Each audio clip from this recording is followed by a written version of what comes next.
Oke, Assalamualaikum warahmatullahi wabarakatuh.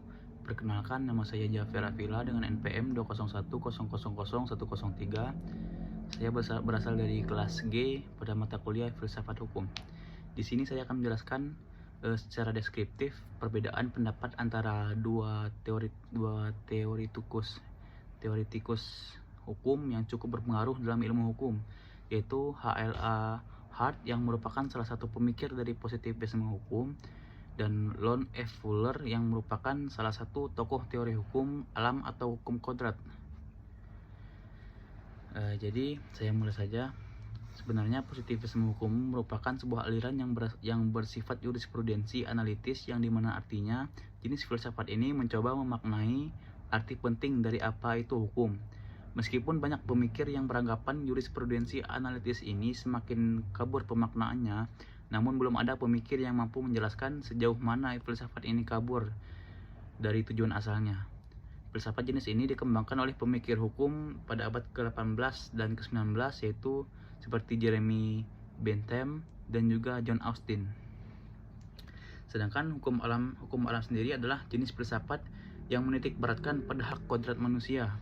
Sejarah hukum alam tidak terlepas dari adanya pemikiran penggunaan akal manusia yang akan bermanfaat bagi banyak orang.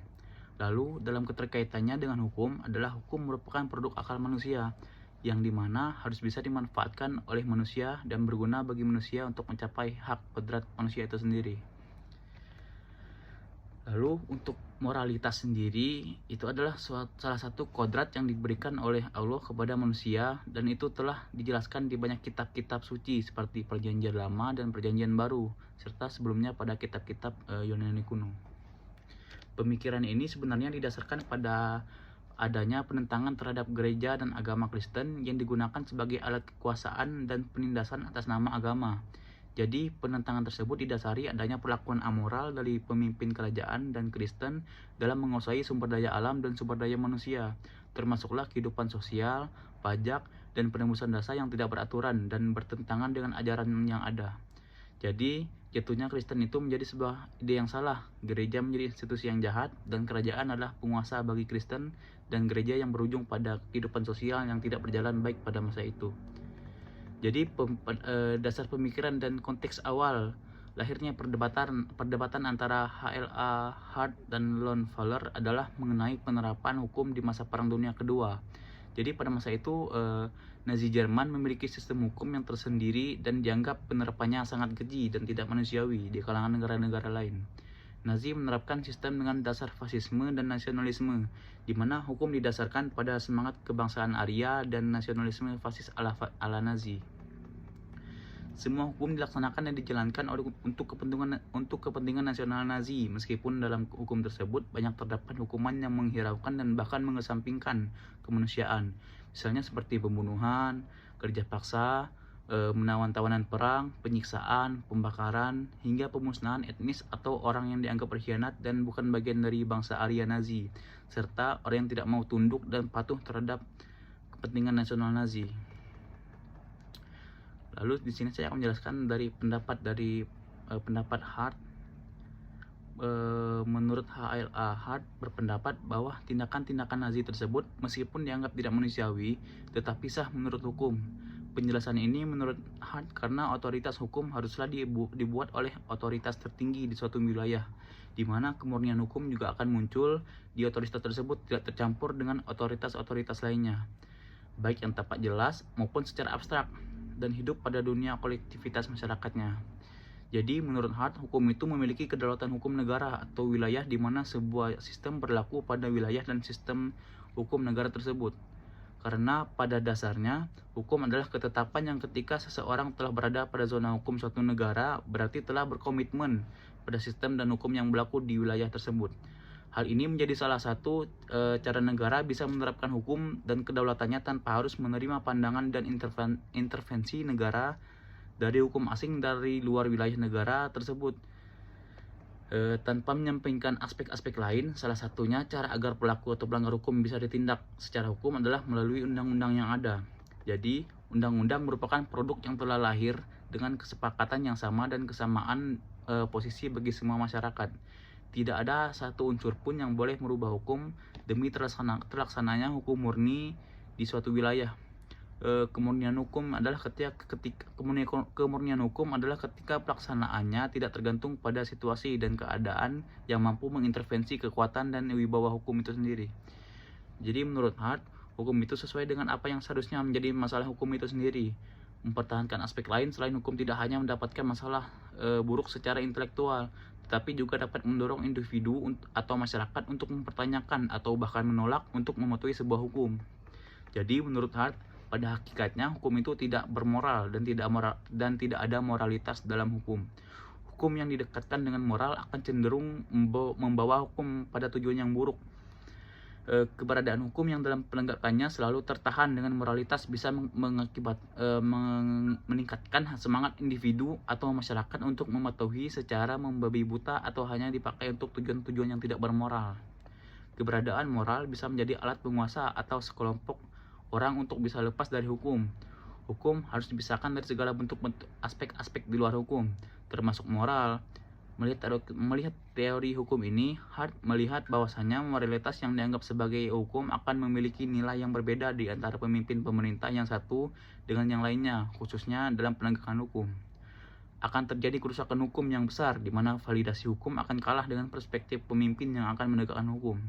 Hukum haruslah sesuai dengan fakta hukum, sedangkan moralitas hanya sebagai norma yang hanya diakui di kalangan masyarakat dan bukan bagian dari penegakan hukum karena tidak tertulis dan dikodifikasi sebagai aturan menjadi sebuah undang-undang. Lalu di sini saya menjelaskan pendapat dari perspektif Lon Fowler. Dari Lon Fowler sendiri membantah pandangan Hart tersebut. Ia memiliki argumentasi lain mengenai sistem hukum dan penegakannya. Menurut perspektif Lon Fowler, Hart terlalu cepat mengakui bahwa tindakan tidak manusiawi atas dasar hukum itu sah dan diperbolehkan. Perlu diketahui di sini, yang menjadi catatan penting dalam argumentasi Fowler adalah untuk mencapai tujuan hukum yang baik tidaklah dengan melalui hukum yang benar. Fowler berpendapat jika Nazi Jerman memiliki tujuan yang tidak bermoral dan manusiawi, karena justru hukum yang berlaku di Nazi Jerman dipergunakan untuk tujuan-tujuan yang tidak bermoral. Fowler menekankan pada pentingnya keberadaan sistem hukum yang memungkinkan manusia untuk mengatur interaksi mereka satu sama lain dengan mengacu pada aturan, sehingga kemanusiaan bisa terjalin dengan baik yang berujung pada padunya antara hukum dan moralitas yang digunakan dengan cara yang benar dan sah. Hukum yang dimaksud Fowler di sini adalah hukum publik yang jelas, tidak kontradiktif, proskriptif, dapat diandalkan, mungkin untuk mematuhi dan diterapkan sebagai hukum yang seharusnya dijalankan. Bagi Fowler, penyimpangan prosedur sistemik pada Nazi sangat melanggar prinsip-prinsip hukum yang bertujuan pada penerapan kemanusiaan dan moralitas. Prinsip yang dimaksud adalah prinsip moralitas yang mana menurut Fowler tujuan hukum adalah mencapai tingkat moralitas yang tinggi. Menurutnya, sangat tidak mungkin moral lahir dari sistem hukum yang tidak melihat dari sisi moral dan malah memisahkan diri dari moral itu sendiri. Argumentasi Fowler menunjukkan bahwa keberadaan hukum Nazi secara sepihak dapat dikatakan sebagai hukum yang ilegal. Argumen ini dia sampaikan karena pada sistem Nazi terdapat penyimpangan termasuk penggunaan secara luas atas undang-undang untuk tindakan yang tidak bermoral, termasuk pembunuhan massal yang sah, peraturan dan perundangan rahasia, dan campur tangan politik dengan lembaga peradilan, sehingga interpretasi dari penerapan hukum menjadi tunduk pada keinginan pemimpin tanpa ada dasar hukum yang baik dan benar. Mengingat penyimpangan ini, Fowler pasca pengadilan Nazi dapat secara sah menolak untuk menghindari akibat hukum atas tindakan tidak manusiawi yang dilakukan di bawah hukum Nazi. Ketidakmanusiawian itu merupakan bentuk hukum yang paling buruk yang ada karena sama sekali tidak mencerminkan nilai hukum yang murni dan mencerminkan mengapa hukum itu dibuat dan mengapa hukum itu ada. Pada akhirnya antitesis yang ditawarkan oleh Fowler adalah moralitas sebagai tujuan dan landasan adanya hukum. Keberadaan hukum haruslah sesuai dengan moralitas, dan moralitas tidak bisa dilepaskan dari hukum. Selanjutnya adalah pendapat saya mengenai perdebatan ini. Menurut pendapat saya, perdebatan ini hanyalah sebuah perbedaan pandangan atau perspektif saja. Hart dengan pandangan positivisme hukum yang menjelaskan bahwa hukum itu harus dilepaskan dari aspek-aspek lainnya, termasuklah moral tadi. Karena menurut Hart, pada hakikatnya hukum itu tidak bermoral dan tidak ada moralitas dalam hukum. Hukum haruslah sesuai fakta hukum, sedangkan moralitas hanya sebagai norma yang hanya diakui di kalangan masyarakat dan bukan bagian dari penegakan hukum. Lalu jika kita melihat dari perspektif Landvaler dengan teori natural law-nya, penegakan hukum harus sesuai dengan moralitas dan kemanusiaan, karena tanpa adanya moralitas maka akan muncul penyimpangan-penyimpangan dalam penerapan hukumnya. Jadi pada dasarnya moralitas tidak bisa dilepaskan dari hukum.